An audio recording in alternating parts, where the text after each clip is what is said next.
1 Tessalonicenses 4, 13 a 18. O foco, o contexto dessa passagem, Paulo quer advertir, o apóstolo Paulo está advertindo os irmãos acerca da morte, que nós que servimos a Deus não podemos encarar a morte como os que não servem a Deus encaram. Ou seja, com ignorância, com desespero, com falta de consolo. Então, ele traz essa instrução acerca daqueles que partem para a eternidade, especialmente os irmãos, aqueles que dormem no Senhor, para que nós, tendo conhecimento, possamos então ter uma postura correta diante da morte. E eu louvo a Deus porque já ouvi vários testemunhos de pessoas que nunca leram a Bíblia, mas foram no sepultamento de um crente e disseram: é diferente, é diferente. O sepultamento de um servo, uma serva de Deus, que viveu um período da sua vida, ou todo o período da sua vida temendo a Deus, é diferente. E tem que ser, e tem que ser. Vamos lá, 1 Tessalonicenses 4, a partir do verso 13. Não quero, porém, irmãos, que sejais ignorantes acerca dos que já dormem, para que não vos entristeçais como os demais que não têm esperança. Porque se cremos que Jesus morreu e ressuscitou, assim também aos que em Jesus dormem, Deus os tornará a trazer com ele. Dizemo-vos, pois, isto pela palavra do Senhor, que nós, os que ficarmos vivos para a vinda do Senhor, não precederemos os que dormem, porque o mesmo Senhor descerá do céu com alarido, e com voz de arcanjo, e com a trombeta de Deus, e os que morreram em Cristo ressuscitarão primeiro. Depois nós, os que ficarmos vivos, seremos arrebatados juntamente com eles nas nuvens, a encontrar o Senhor nos ares. E assim estaremos sempre com o Senhor. Portanto, consolai-vos uns aos outros com estas palavras. Vamos dizer juntos: amém. Querido Pai, que maravilha ler a Bíblia, que maravilha estudar a Bíblia, que maravilha fazer isto junto com os irmãos, a família da fé, o teu rebanho aqui na terra, o teu edifício aqui na terra, a tua lavoura aqui na terra, o teu jardim aqui na terra, o teu corpo aqui na terra. Como é bom fazer isto, Pai, na tua casa, e podendo ter, Senhor, junto com a gente, muitos irmãos e irmãs, mesmo nas suas casas, estarem ligadinhos com a gente. Abre a porta da palavra, para que esse tempo do ministério da palavra seja um tempo de edificação, um tempo de crescimento, um tempo de nós revermos estas verdades eternas, para que elas fiquem ainda mais arraigadas na nossa alma, e delas nós possamos estar fazendo a nossa casa espiritual sobre elas. Em nome de Jesus nós te agradecemos por tudo e por todos. Amém. Obrigado, irmãos que estão aqui no templo, podem sentar. Vamos lá então estudar o arrebatamento da igreja.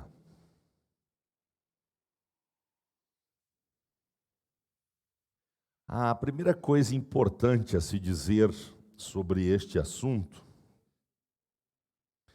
é que a volta de Jesus é o grande acontecimento escatológico. Escatologia, que é o que a gente está debruçado já algumas quintas-feiras, é o tratado das últimas coisas, daquilo que está por vir. E a volta de Jesus é, sem dúvida, o ápice da escatologia bíblica. E nós vamos falar sobre isto. Falar do arrebatamento da igreja é falar da volta de Jesus.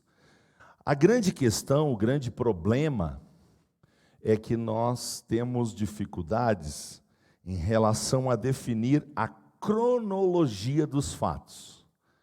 Por essa razão, existem os pré-tribulacionistas, os meso- ou mid-tribulacionistas e os pós-tribulacionistas.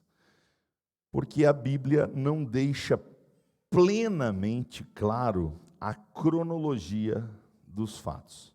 É verdade que, por sermos assembleanos, a Assembleia de Deus no Brasil acredita, lá no seu credo está registrado, que nós cremos de forma pré-tribulacionista. Essa é a nossa posição. Nós acreditamos que o que está impedindo a revelação do anticristo é a presença do Espírito Santo na igreja, e por isso ele não pode se revelar. Esta é a nossa forma de entender, que para que o anticristo se revele, a igreja tem que deixar a terra. E nós cremos que isso se dará com o arrebatamento da igreja. Assim, a maioria dos assembleanos acredita. Porém, a Assembleia de Deus não representa toda a igreja da terra. A Assembleia de Deus não representa o povo de Deus desde o Calvário ou desde Atos dos Apóstolos. Inclusive, eu falei ontem, dando discipulado, que um assembleano que acredita que para ser salvo tem que ser da Assembleia de Deus, esse assembleano tem que admitir que a salvação começou em 1911. Que até 1911 ninguém foi salvo. Já pensou? O tamanho da ignorância de uma pessoa que acredita que para ser salvo tem que ser membro da Assembleia de Deus. E por mais incrível que pareça, hoje talvez esse número tenha diminuído bastante, mas quando eu me converti, eu encontrava um monte de crente que achava isso. Para ser salvo tinha que ser membro da Assembleia de Deus. Que coisa, né? Que coisa. A gente pode ter esse estreitamento mental. É possível essa ignorância, é possível. Então, o que pensa a Assembleia de Deus não significa que é o absoluto, é a única verdade, certo? É assim que nós acreditamos. E por assim acreditar e ser membros da Assembleia de Deus, também nós, ao estudarmos essa doutrina, nós acabamos nos inclinando para esta forma de pensar. Mas o que eu preciso que você entenda nessa introdução? Que existem verdades absolutas que não podem ser discutidas por um salvo. Existem verdades absolutas. Eu vou dar um exemplo. Uma pessoa que quer morar no céu, ela tem que crer em Deus. Uma pessoa que declara, eu não creio em Deus, bom, esqueça o céu, esqueça a salvação, esqueça a Bíblia, esqueça tudo que tem a ver com a fé, com a vida cristã. Então, a existência de Deus, para um salvo, é uma verdade absoluta. A salvação única e exclusiva em Jesus Cristo. O salvo precisa compreender que não há outro nome debaixo do céu, sobre a terra, que importa sejamos salvos. Jesus disse, eu sou o caminho, a verdade e a vida, ninguém vem ao Pai se não for por mim. Então, Jesus Cristo é o único e suficiente Salvador. Nós não podemos discutir isso. Se quisermos ser salvos, teremos que ter isso como uma verdade absoluta. A Bíblia tem que ser a nossa única regra de fé e conduta. Nós precisamos acreditar que o cânon sagrado, esses 66 livros que nós temos como Sagradas Escrituras, eles são o fundamento da nossa fé. Então, existem verdades absolutas que a gente não negocia, que não tem como colocá-las aqui em discussão. Porém, já que estou dando exemplo, dentro de escatologia, é difícil trabalhar com verdades absolutas. Existem, são algumas, mas é um campo onde as verdades absolutas, elas são um pouquinho mais complicadas. Qual é a verdade absoluta em escatologia? Jesus Cristo vai voltar.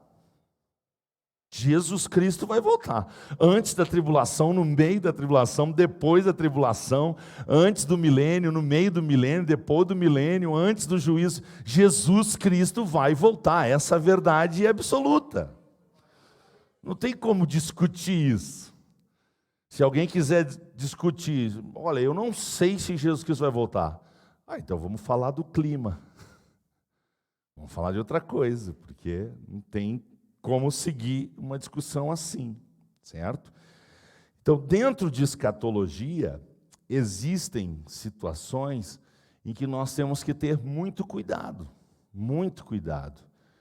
porque o fato de alguém acreditar que Jesus vem no meio da grande tribulação, que Jesus vem no fim da grande tribulação, se a pessoa crê nas verdades absolutas da palavra de Deus, do reino dos céus, isso não vai fazer com que essa pessoa perca a salvação. E isso serve para um monte de coisa. Lá na denominação X, a Santa Ceia é servida de uma maneira. Um exemplo, todo mundo segura o pão na mão, ninguém come. Todo mundo espera a ordem do pastor para comer. Nós não fazemos assim. Quem está certo? Não é uma questão de certo ou errado. É uma questão de entendimento que cada denominação tem.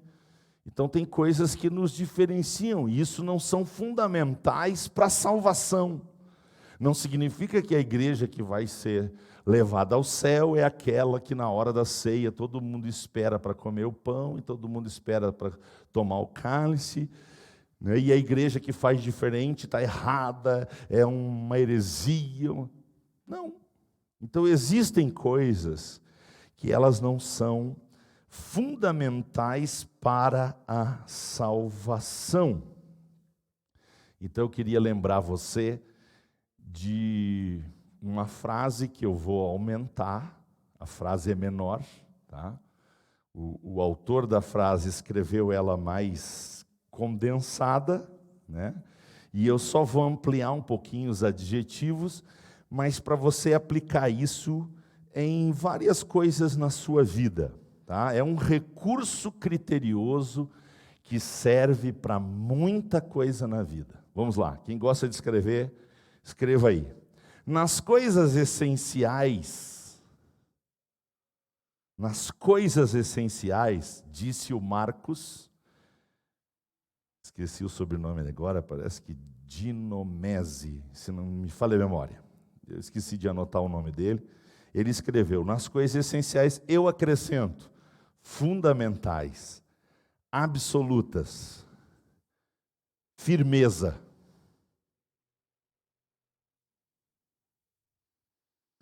Nas coisas não essenciais, disse ele, escreveu ele, eu acrescentei, não fundamentais, não absolutas, liberdade.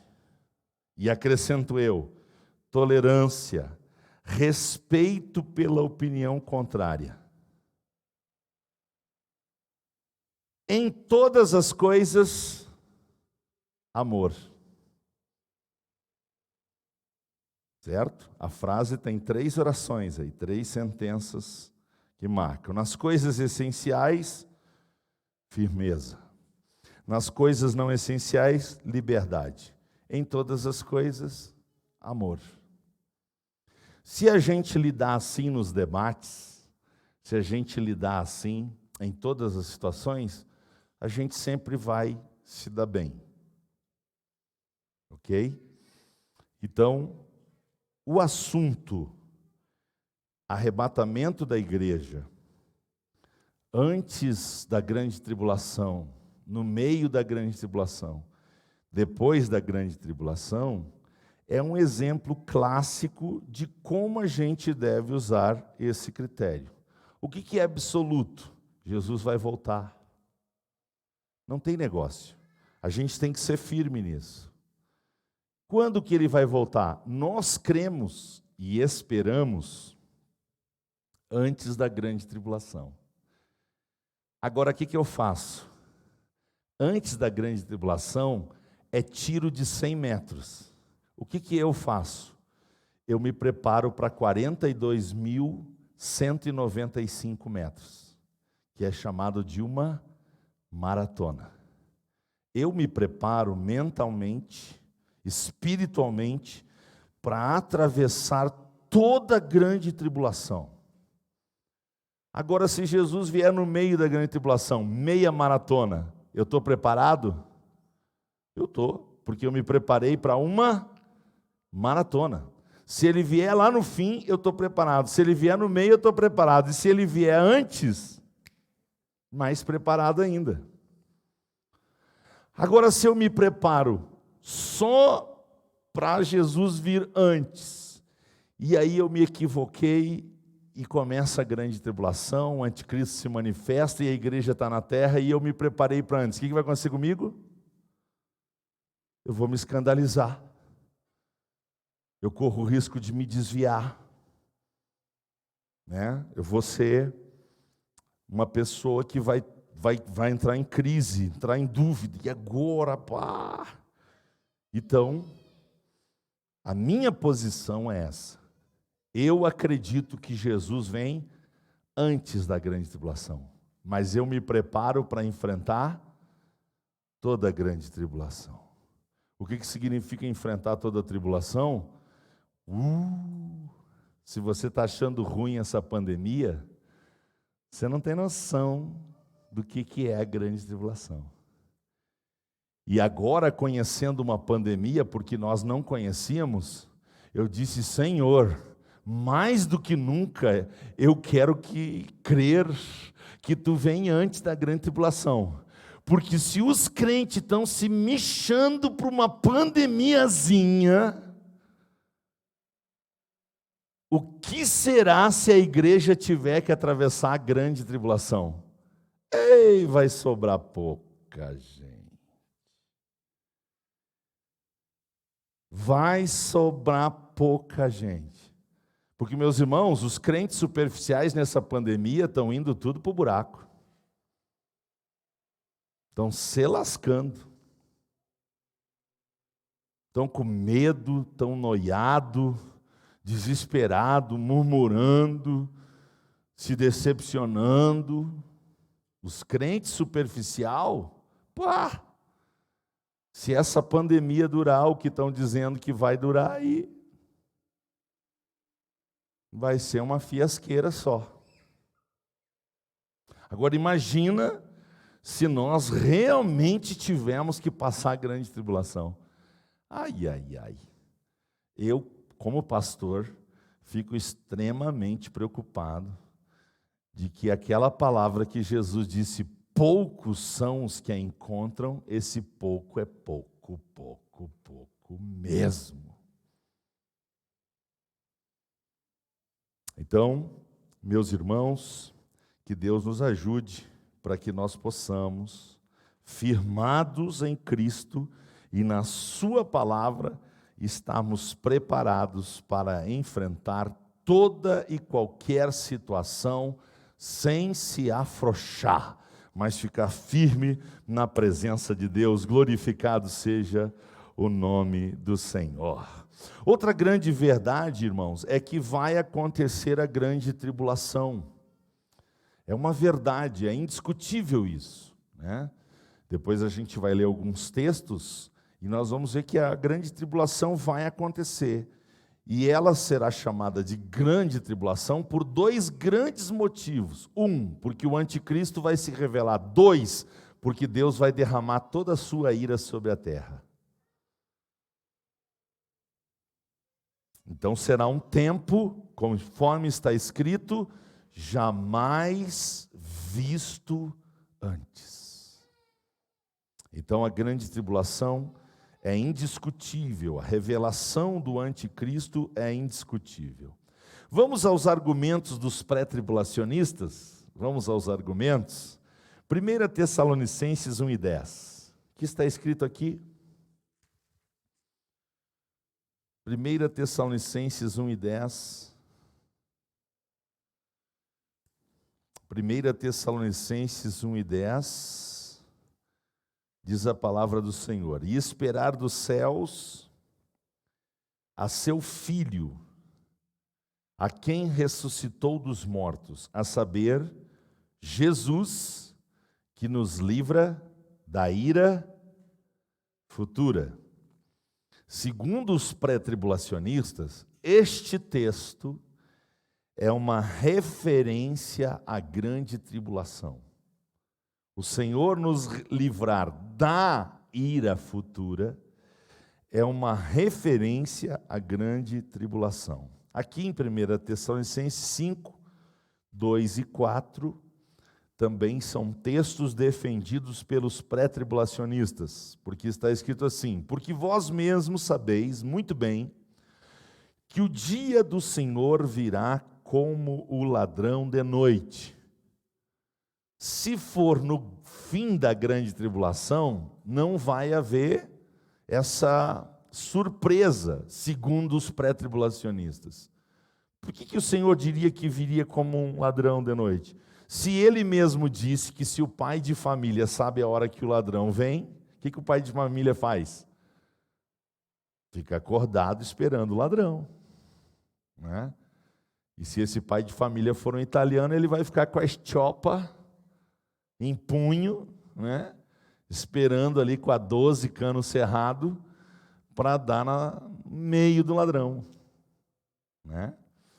Então, se for no fim da grande tribulação, esse efeito surpresa encerra, porque, segundo Daniel, que a gente vai ler depois, a última semana de Daniel, a maioria dos estudiosos da Bíblia concordam que é um período literal de 7 anos. Então, o versículo 4 diz assim: mas vós, amados irmãos, já não estáis em trevas, para que aquele dia vos surpreenda como um ladrão. Então veja aí o reforço, né? Apocalipse 3:10 também é um argumento dos pré-tribulacionistas. Vamos lá? Apocalipse, capítulo 3, versículo de número 10. Como guardaste a palavra da minha paciência, essas palavras são ditas à igreja de Filadélfia. Como guardaste a palavra da minha paciência, também eu te guardarei da hora da tentação que há de vir sobre o mundo para tentar os que habitam na terra. Algumas versões para provar, né? Essa palavra pode indicar isto. E aqui está um argumento. Então, que será livrado da hora da tentação. Outro texto, voltemos lá no nosso texto inicial, 1 Tessalonicenses 4. Os pré-tribulacionistas usam 16 e 17 como base para fundamentar a posição. Porque o mesmo Senhor descerá do céu com alarido, e com voz de arcanjo, e com trombeta de Deus, e os que morreram em Cristo ressuscitarão primeiro. Depois nós, os que ficarmos vivos, seremos arrebatados juntamente com ele nas nuvens, a encontrar o Senhor nos ares, e assim estaremos sempre com o Senhor. Esse é um texto defendido pelos pré-tribulacionistas. Eu só quero aqui abrir um parênteses para dizer que a vinda do Senhor, ela não vai acontecer duas vezes, tá? Que é o que algumas pessoas explicam, só que essa explicação está errada. Por quê? Porque Jesus vem uma vez só. A outra vez, não é Jesus que vem, é a igreja que vai, certo? Então, numa vez, nós vamos ler depois, Jesus vem à terra, e é isso que nós chamamos de vinda do Senhor à terra. Na outra, ele não vem à terra, ele vem até as nuvens, ele vem nos ares, e a igreja vai ao encontro dele. Isso nós chamamos de arrebatamento, nós pré-tribulacionistas acreditamos nisso. Vamos ao texto em que Jesus vai vir à terra. Zacarias.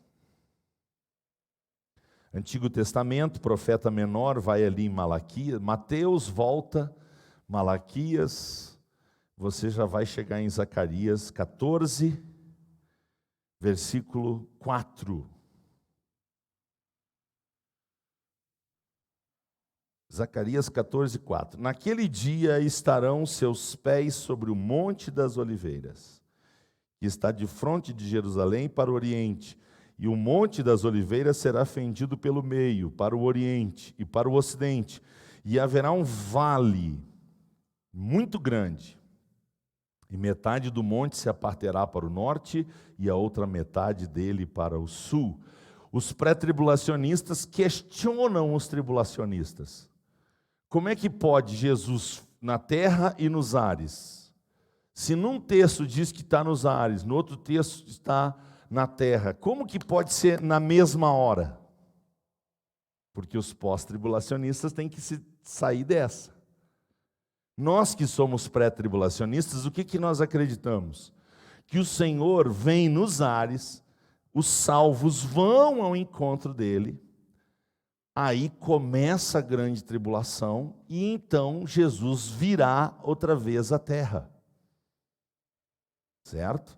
É a forma que nós cremos, sendo, defendendo o pressuposto da pré-tribulação.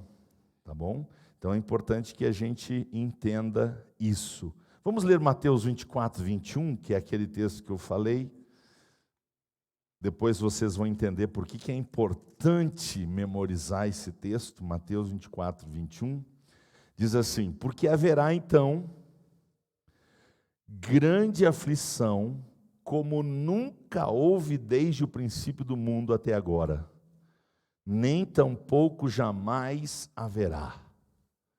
Então, esse texto está dizendo que haverá uma grande tribulação, e é desta hora que o Senhor promete nos livrar. Eu não sei se eu fechei o outro parênteses, mas já vou abrir outro aqui. É importante a gente ter em mente que, no ponto de vista escatológico, só existem 3 povos na terra.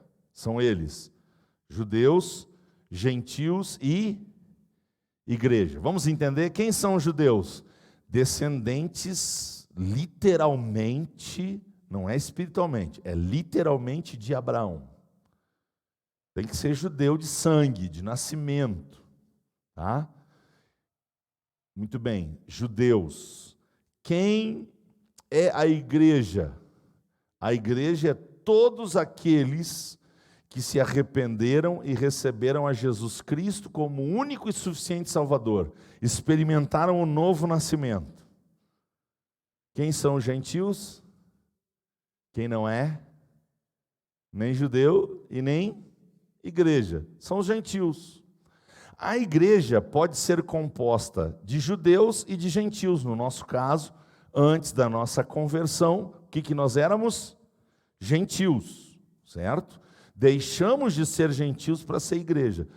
poderíamos ser judeus, mas temos também que nascer de novo para fazer parte da igreja. Muito bem, entre os judeus está uma promessa: Deus vai restaurar Israel como nação. Isso está no Novo Testamento, isso está largamente provado em Romanos 9 e Romanos 11. Quando escatologicamente Deus estiver agindo na terra num período da grande tribulação, nós cremos que a igreja estará fora. E Deus vai acertar contas com os gentios ímpios que não se converteram, que rejeitaram o presente de Deus chamado salvação, e pior do que isso, ainda perseguiram o povo de Deus, maltrataram o povo de Deus, zombaram, humilharam, mataram servos de Deus. Então Deus vai acertar contas com essa gente, e Deus vai restaurar a nação de Israel, vai restaurar os judeus. Então a grande tribulação tem a ver com judeus e com ímpios, e não com igreja. Essa é a nossa compreensão. Também acreditamos nisso, irmãos, por causa de Apocalipse, a grande revelação. O que acontece no livro de Apocalipse? No livro de Apocalipse, nós temos uma divisão dada pelo próprio Senhor. Vamos ver Apocalipse 1:19. O Senhor está conversando com João, e ele diz então o seguinte, Apocalipse capítulo 1:19. O Senhor Jesus diz o seguinte: escreve as coisas que tem visto. O que ele estava vendo? Capítulo 1. Tudo que está sendo revelado, o Senhor se apresenta para ele, ele escreve. Eu vi como, e aí ele começa a descrever o Senhor. Então, escreve o que tu está vendo. Capítulo 1. As que são igreja, Apocalipse 2:3. Alguns incluem o 4 e o 5, porque no 4 fala da revelação do trono, e o 5 fala da revelação do Cordeiro que foi digno de abrir o livro da revelação. As que são.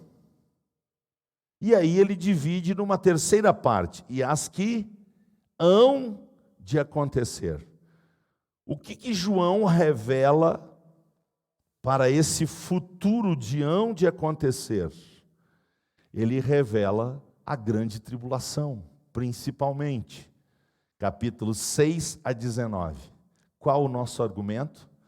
A dificuldade de encontrar a igreja no capítulo 6 até o 19. Quanto mais a gente estuda, menos a gente vê a igreja. Isso fortalece o nosso pressuposto de que na grande tribulação a igreja não estará na terra.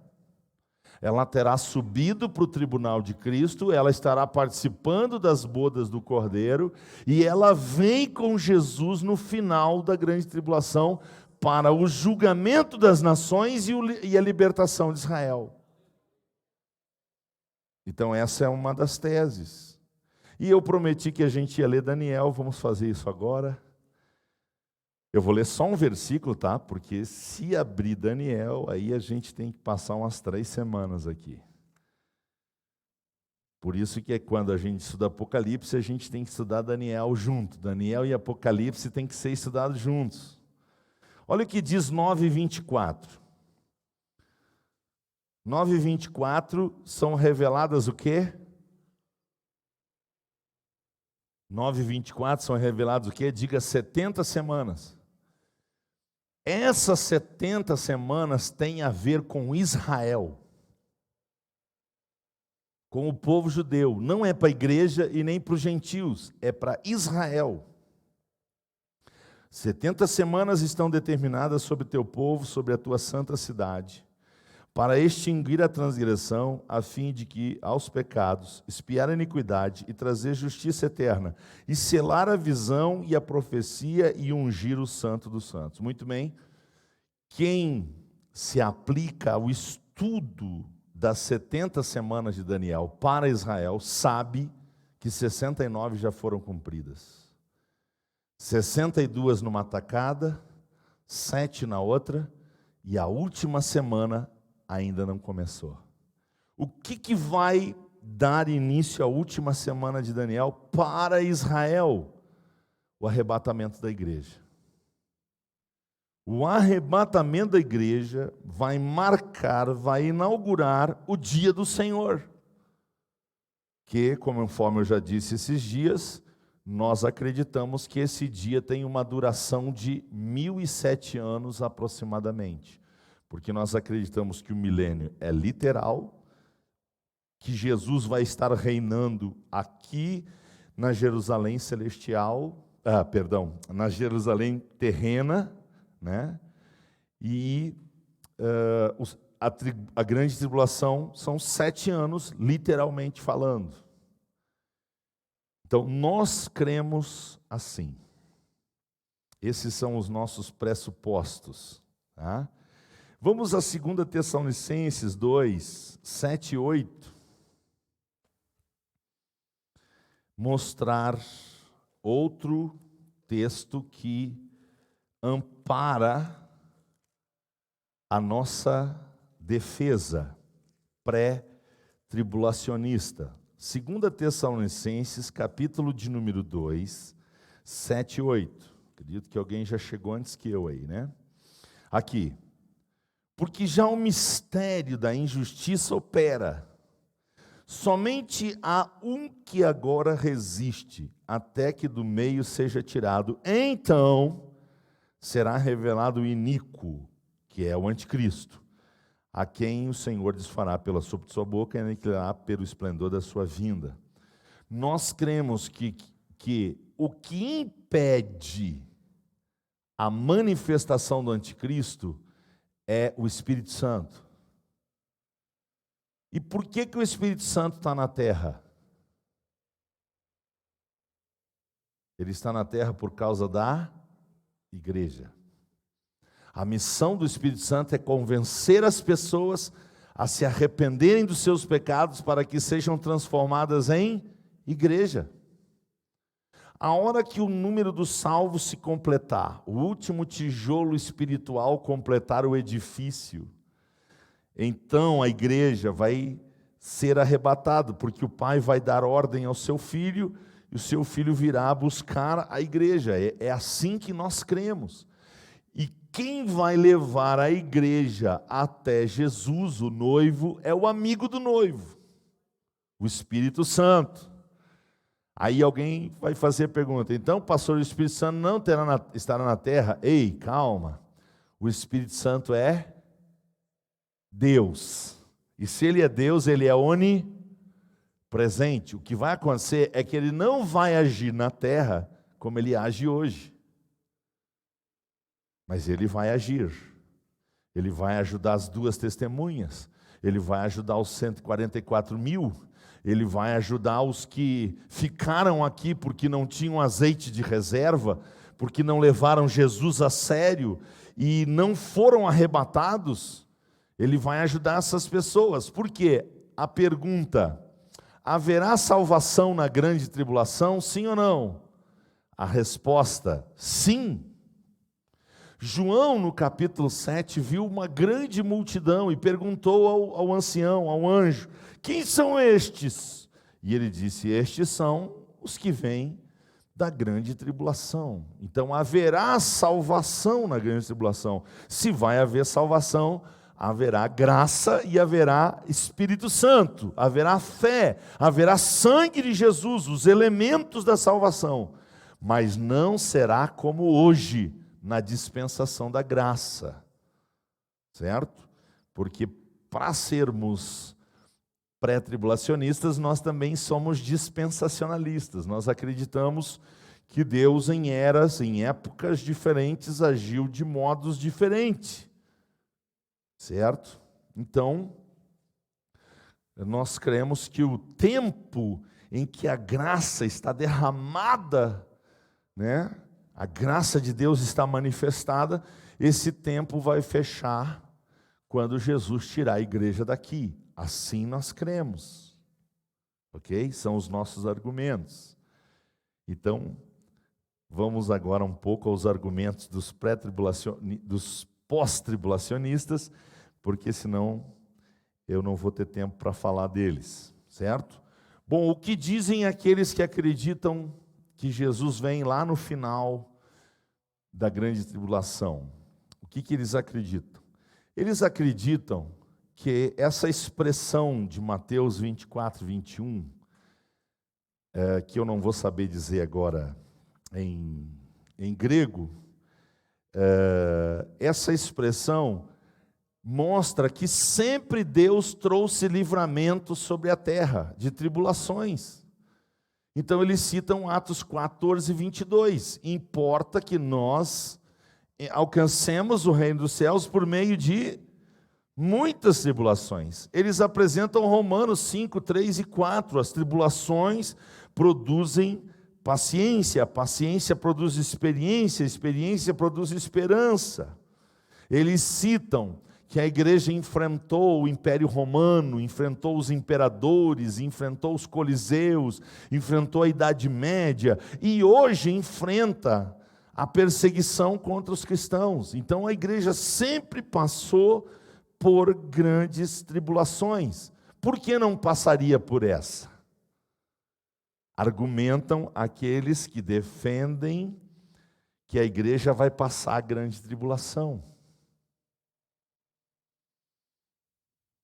Então, esse é um argumento que eles usam. Outro argumento que eles usam, de que até 1800, nenhum grande estudioso, e eles se pegam muito na era patrística, chamada de a era dos pais da igreja. Lá estão teólogos cristãos que escreveram importantes literaturas, como por exemplo Tertuliano, para citar um, mas poderíamos citar aqui vários da era patrística. Eles argumentam que eles não se debruçaram sobre a possibilidade de haver um arrebatamento antes da grande tribulação. Eles entendem que eles acreditavam que a igreja ia passar a grande tribulação. E eles argumentam que não existe na Bíblia essas duas fases escritas. Não, o texto não é claro em relação às duas fases da vinda de Jesus. Essa invisível para o mundo, só para a igreja, e essa visível. Eles acreditam que só vai se cumprir Apocalipse 1 e 7. Todo olho o verá. Então eles acreditam só nessa fase da vinda. É uma vinda só no fim da grande tribulação. Eles dizem, e agora a gente pode ler aqui, eu estou citando alguns textos para a gente ganhar tempo. Apocalipse 13, 7 e 10. 7 e 10. Eles acreditam que esses santos que são citados aqui são a igreja, para provar o contrário do argumento que eu disse antes, que de Apocalipse 6 a 19 não aparece a igreja. Então eles usam Apocalipse 13, versículo 7. Foi-lhe permitido fazer guerra aos santos e vencê-los. Deu-se-lhe poder sobre toda tribo e língua e nação. 10. Se alguém leva em cativeiro irá. Se alguém matar a espada, necessário é que a espada seja morto. Aqui está a paciência e a fé dos santos. Eles dizem que estes santos são a igreja. Qual a nossa análise? A nossa análise é que estes santos são os salvos na grande tribulação, que depois vão, num determinado momento, encontrar com a igreja, certo? Então, Eles dizem, não, estes santos aqui são a igreja, é a prova de que a igreja vai passar a grande tribulação, é que estes santos aqui é a igreja, não é Israel, não são os desviados que não foram arrebatados na igreja e se converteram e voltaram para Jesus, né? Eles enfatizam isto. Eles citam também Mateus 24, vamos lá? 24 de Mateus, 29 a 31. Vamos ler o texto. Outro argumento dos que acreditam que a igreja vai passar pela grande tribulação. Mateus 24, 29 a 31. Vou ler aqui. E logo depois da aflição daqueles dias, o sol escurecerá, a lua não dará luz, a sua luz, e as estrelas cairão do céu, e as potências do céu serão abaladas. Então aparecerá no céu o sinal do Filho do Homem, e todas as tribos da terra se lamentarão, e verão o Filho do Homem vindo sobre as nuvens do céu, com poder e grande glória. E ele enviará os seus anjos com rijo clamor de trombeta, os quais ajuntarão os seus escolhidos desde os quatro ventos, de uma extremidade dos céus à outra. Muito bem, esse texto eles usam para argumentar que esses escolhidos são a igreja. E que essa é a única vez que o Senhor virá para arrebatar. Não tem aquela vinda nas nuvens para arrebatar a igreja. Eles não acreditam nisso. Eles não acreditam que a igreja será tirada da terra, mas que a igreja vai permanecer e que aqui então é que se dará esse fato. O que nós acreditamos? Que esses escolhidos é uma referência a Israel. Aquele texto que diz que se aqueles dias não fosse abreviado, nem os escolhidos se salvariam, nós acreditamos que aquele texto é uma referência para Israel, não é para nós. Tempo abreviado por quê? Porque é um tempo de 7 anos. 7 anos na história da humanidade é o quê? É breve ou é muito? É breve. Então, tempo abreviado é um tempo demarcado. Que se fosse um tempo muito grande, de 70, 100 anos, 1000 anos, Israel não suportaria tamanha perseguição. É o que nós cremos, mas eles dizem não. Este texto é um texto de referência para a igreja. 1 Coríntios 15, 52. Estou mostrando os argumentos dos pós-tribulacionistas.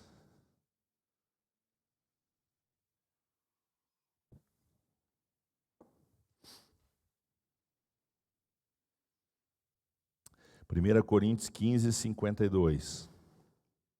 No momento, num abrir e fechar de olhos, olha o que está escrito: ante a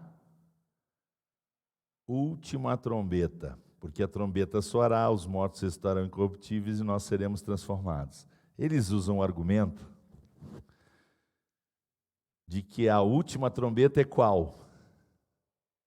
Quantas trombetas vão soar no Apocalipse? 7. 7 é a última. Então, quando tocar a última trombeta, a 7ª trombeta lá de Apocalipse, então vai se dar o levar da igreja. A igreja vai ser tirada nesse momento. É outro argumento deles. E 2 Tessalonicenses, lá onde nós temos um argumento, eles têm outro. 2 Tessalonicenses, capítulo 2, verso 2 e 3. Que não vos movais facilmente do vosso entendimento, nem vos perturbeis, quer por espírito, quer por palavra, quer por epístola, como de nós, como se o dia de Cristo estivesse já perto. Ninguém de maneira alguma vos engane, porque não será assim sem que antes venha a apostasia e manifeste o homem do pecado, o filho da perdição. Então, sabe o que eles dizem? Ontem eu até me atrasei um pouquinho para a oração lá no Mauá, porque eu estava assistindo um debate entre um tribulacionista e um pós-tribulacionista, e bem nessa hora eu não quis perder, não quis deixar para outro momento, fiquei escutando, quando eu vi já era 7h30, cheguei um pouquinho atrasado na oração. Eles usam esse argumento de que a igreja tem que estar aqui na terra para esse momento. A igreja tem que presenciar a aparição do anticristo, com base nesse texto. E, como eu disse, nesse texto nós defendemos o contrário, que para o anticristo se manifestar, a igreja não pode estar aqui. Então vejam como os posicionamentos são diferentes em textos muito parecidos. Outro argumento deles, lá naquele texto que eu li de Apocalipse 3:10, segundo os especialistas em grego, a palavra lá, da hora da tentação,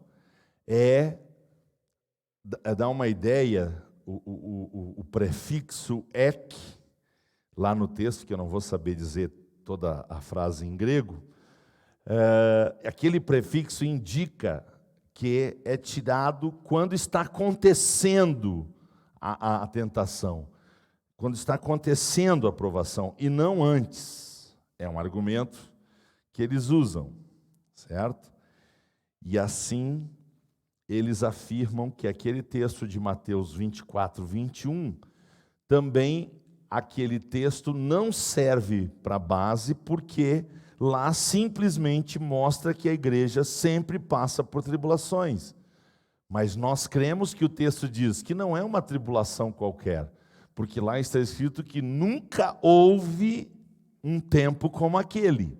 Então nós entendemos que o Senhor vai nos livrar daquele momento.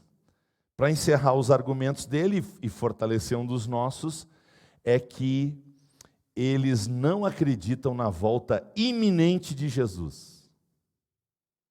Então eles dizem, esse negócio de pregar que Jesus vem a qualquer momento, daqui 5 minutos, daqui 1 hora, isso é falácia. Por quê? Porque para eles, Jesus só vem no fim da grande tribulação. E todos saberão que o anticristo está reinando, que estamos passando por grande tribulação, e no final da grande tribulação virá Jesus. Então não terá nenhuma surpresa. Para nós, isso fortalece o nosso argumento.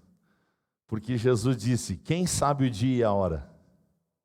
Ninguém, nem ele. Então ele disse, vigiai, estai apercebidos, estai atentos, virá como ladrão, num piscar de olhos, pode ser a qualquer momento. Então, para nós, a vinda iminente do Senhor se dá por 2 razões. Número 1, nós podemos morrer a qualquer momento.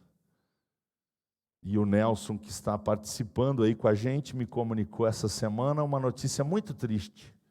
Um irmão, professor de escola bíblica, amante da palavra de Deus, um homem forte, cheio de alegria, 52 anos. Primeiro infarto. Não teve o segundo, e nem terá. Partiu para a eternidade no primeiro infarto. Jesus veio para ele? Tenha dúvida disso. Foi iminente?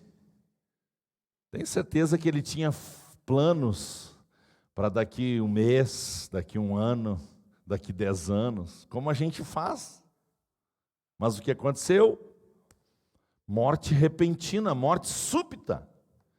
Então, a vinda do Senhor é iminente para nós, porque nós podemos morrer a qualquer momento, e porque sim, Jesus pode voltar a qualquer momento. Mas os pós-tribulacionistas afirmam categoricamente que isso não será assim. Portanto, meus irmãos, Em 2 minutos eu passo a visão dos meso, né? Ou midi-tribulacionistas. O que eles acreditam? Nas semanas de Daniel, a última semana, isso inclusive está escrito em Apocalipse, será dividida no meio, certo? Os meses é calculado por meses, por dias, esses 7 anos, e no meio haverá um fato, que nós entendemos pela narrativa de Daniel, que vai ser o rompimento do anticristo com Israel. Israel vai fazer um pacto com o anticristo vai fazer um pacto com Israel, que nós não sabemos como vai se dar, mas o anticristo terá uma capacidade, eu vou falar sobre isso semana que vem. E no meio da tribulação vai haver um rompimento, e quando haver esse rompimento, a coisa vai estreitar para os judeus e para a igreja. E que nos primeiros 3 anos e meio da grande tribulação, tanto os judeus como a igreja vão passar tranquilo. Esse é o argumento daqueles que acreditam no meio da tribulação. Então, que no meio da tribulação começa a grande tribulação para Israel e a igreja vai ser tirada da terra. Esse é o argumento mais forte, mais contundente dos que acreditam. São poucos que acreditam assim, mas existem, e por isso eu estou citando, certo?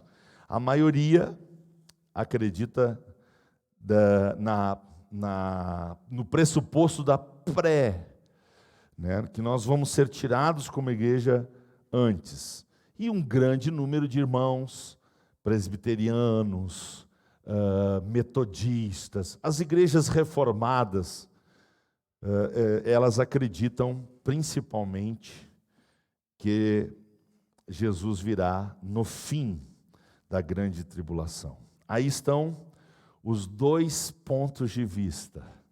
O que é importante nós não abrirmos mão? Que Jesus virá. Meu amigo que está participando com a gente, meu irmão, tenha certeza, estejamos nós preparados ou não, acreditemos ou não, preguemos sobre isso ou não, Jesus virá outra vez. E Ele vem por causa da igreja. Então aqui fica o meu apelo, que você entenda a importância de estar, antes, a importância de você e eu sermos igreja. Porque o arrebatamento, seja ele antes da tribulação, no meio ou no fim, é o arrebatamento da igreja, é o arrebatamento dos salvos. Então nós precisamos, em primeiro lugar, ser igreja. Em segundo lugar, nós precisamos estar na igreja. Amando a igreja, defendendo a igreja, lutando pela igreja, pelo seu crescimento, pela sua edificação, nos suportando uns aos outros, nos perdoando uns aos outros, nos fortalecendo uns aos outros, porque Jesus veio à terra por causa da igreja. Jesus morreu por causa da igreja, Ele ressuscitou por causa da igreja, e Ele vai voltar por causa da igreja. E Ele disse que a sua vinda seria como nos dias de Noé. O que aconteceu nos dias de Noé? Quem estava dentro da arca se salvou, e quem estava fora? Perdeu. O que eu preciso entender com isso? Quem for igreja, quem ser igreja, quem estiver na igreja, misturado com a igreja, envolvido com a igreja, seja antes da tribulação, seja no meio, seja no final, vai ser levado para estar para sempre com o Senhor nos ares. O compromisso de Deus é com a igreja, irmãos. Então o que o diabo tem feito nesses últimos momentos? Achincalhado a igreja. O que o diabo tem feito? Atacado as lideranças, atacado o povo de Deus, e a igreja está se esfarelando, é crente contra crente, é pastor contra pastor. Qualquer porcaria que falam de pastor, quem compartilha? Os ímpios. Os ímpios não perdem tempo com isso. É os crentes. Quem que está fazendo isso? O diabo. Como é que o diabo trabalha na Coreia do Norte? De fora para dentro. Ele trabalha pelo presidente, pelo ditador, pelo sistema. Como é que ele trabalha no Brasil? Dentro da igreja, fazendo com que haja essa disputa, essa carnalidade de inveja, de um contra o outro, de fofoca, irmão falando mal de irmão. E o que nós precisamos? Estar atentos, vigilantes, olhando para Jesus, amando os irmãos, perdoando os irmãos, suportando os irmãos e ficando cada vez mais firme com o Senhor através da Santa Ceia, através da comunhão do corpo e do sangue do Senhor, através da participação das celebrações, dos cultos de adoração. Porque o diabo está trabalhando e dizendo para os crentes que os crentes não precisam de igreja para morar no céu. Isso é mentira. A verdade é que Jesus ama a sua igreja e Ele vem arrebatar a sua igreja. Vamos nos colocar de pé e vamos orar. Quem quer ser igreja aí, por favor, pode levantar as mãos. Quem quer ser igreja? Aleluia, Pai. A marca do sangue do Cordeiro está na igreja. Ele disse quando veio à terra: edificarei a minha igreja. Há uma igreja verdadeira na terra. Há uma igreja zelosa na terra. Há uma igreja sem mácula na terra. Há uma igreja sem ruga na terra. Há uma igreja santa. Há uma igreja verdadeira. Há uma igreja pura, há uma igreja que ama Jesus, há uma igreja que ama os seus irmãos e irmãs na fé, há uma igreja que marcha contra as portas do inferno e prevalece. Essa igreja que nós queremos ser, Pai, essa igreja que nós queremos ser, para que quando o Senhor vier buscar o seu povo, dando ordem ao seu filho para vir buscar a noiva, as virgens prudentes, para vir buscar os preparados, os redimidos, estejam eles no túmulo, porque dormiram no Senhor, estejam eles vivos, militando pela fé, batalhando pela fé. O Senhor vai levá-los para Jerusalém celestial. Jerusalém celestial, Jerusalém celestial. Por isso, Pai, ajuda-nos a nos firmar na palavra, ajuda-nos a nos firmar em Cristo, ajuda-nos a andar em Jesus, ajuda-nos a seguir os passos de Jesus, ajuda-nos a imitar Jesus, porque esta é a garantia de que somos e estamos na igreja. Pai, a Tua palavra diz que nos últimos dias haveriam escândalos, haveria traição, haveria ódio, irmãos contra irmãos, e nós estamos experimentando isso. Guarda-nos, guarda-nos, guarda-nos na pureza da nossa fé, na simplicidade da nossa fé. Nos guarda, Senhor, para que não percamos o amor à igreja, o amor à Tua obra, Senhor, e por nada e nem por ninguém nós venhamos perder o som do toque da trombeta, porque a trombeta soará, e nós seremos arrebatados, transformados. Vamos deixar esta natureza humana, vamos deixar essa natureza pecaminosa, vamos deixar esse corpo corruptível, e vamos receber um novo corpo glorioso, transformado. Essa é a minha esperança, Pai. Essa é a viva esperança da igreja. Eu oro pelos meus irmãos e pelas minhas irmãs. Eu oro pelos que estão fracos na fé, débeis na fé. Eu oro, Senhor, por aqueles em que as lâmpadas estão se apagando. Tem misericórdia, Deus, que ainda haja tempo de trazer de volta está o azeite fresco para a lamparina, o azeite fresco para que nós estejamos fervorosos no Espírito, para que nós estejamos nos amando ardentemente. E que a promessa da vinda de Jesus nos ajude a colocar lenha sobre o altar, todo dia, continuamente. O fogo não se apagará, porque não há Deus como Jeová. Não há Deus como Jeová, só o Senhor é Deus. E o que o Senhor promete, o Senhor nunca deixou de cumprir. E eu sei que Jesus vem.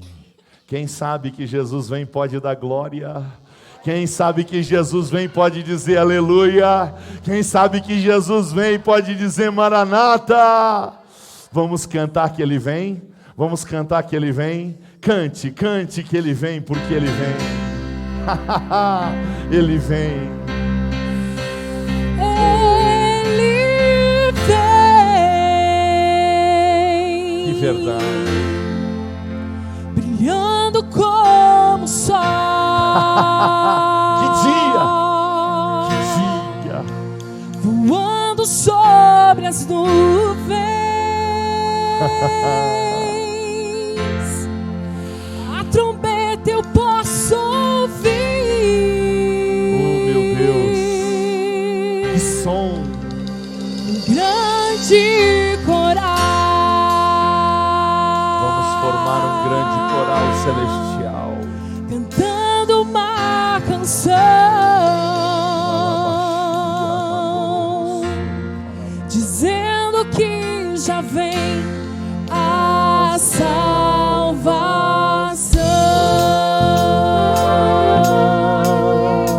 Você pode glorificar o Senhor. Você é batizado com o Espírito Santo, fale em línguas. Aleluia, adore. Adore porque Ele vem, adore porque Ele vem. Oh, seja renovado na presença de Deus. Estes são dias de Elias, pregando a palavra de Deus. E estes são dias de Moisés, justiça reinando outra vez. Glória a Deus. E estes são dias de hoje. O mundo vive em escravidão, mas nós somos os pregadores, anunciando a volta do Rei. Ele vem, brilhando como o sol, voando sobre as nuvens. A trombeta eu posso Glória ouvir. a Deus. No grande coral, cantando uma canção, dizendo que já vem a salvação.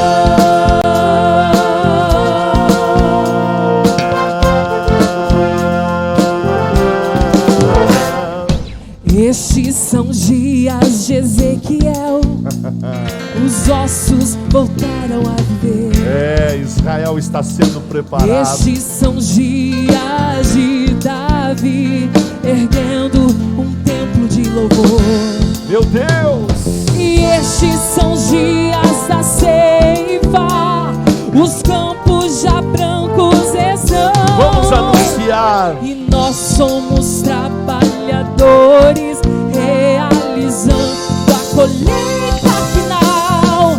Ele vem, brilhando como o sol, voando sobre as nuvens. A trombeta eu posso ouvir no grande coral, cantando uma canção, dizendo que já vem a salvação. Ele vem, brilhando como o sol, voando sobre as nuvens. A trombeta eu posso ouvir no grande coral, cantando uma canção, dizendo que já vem a salvação. Não há Deus como Jeová.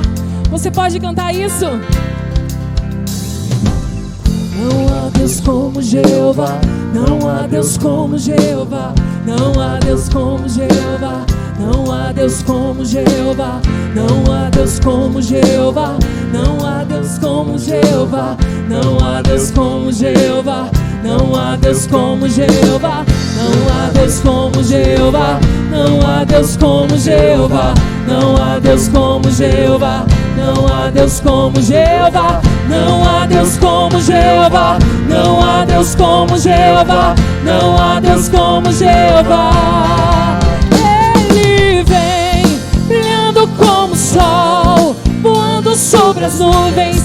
A trombeta eu posso ouvir no grande coral, cantando uma canção, dizendo que já vem a salvação.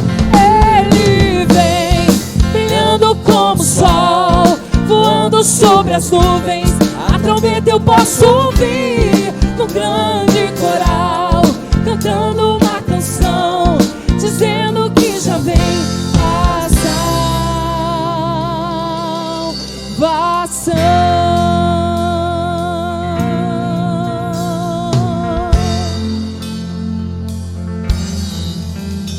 Diz mais o Senhor: mas devemos sempre dar graças a Deus por vós, irmãos amados do Senhor, por vos ter Deus elegido desde o princípio para a salvação, em santificação do Espírito e fé da verdade, para o que, pelo nosso Evangelho, vos chamou para alcançardes a glória de nosso Senhor Jesus Cristo.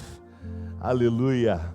Nós louvamos a Deus pelos irmãos de Santo Antônio das Missões, Santa Cruz, lá no Rio Grande do Norte, Novo Hamburgo, Cambará do Sul, São Borja, Novo Barreiro, Caxias do Sul, Sarandi, Muitos Capões, Tramandaí, Bom Jesus, Sananduva, os irmãos de Vacaria e todos aqueles que estiveram conosco. Nossa alegria e o desejo de que vocês estejam ainda conosco, em nome de Jesus. Deus os abençoe. Está encerrado o nosso culto de ensino. Amém. Graças a Deus.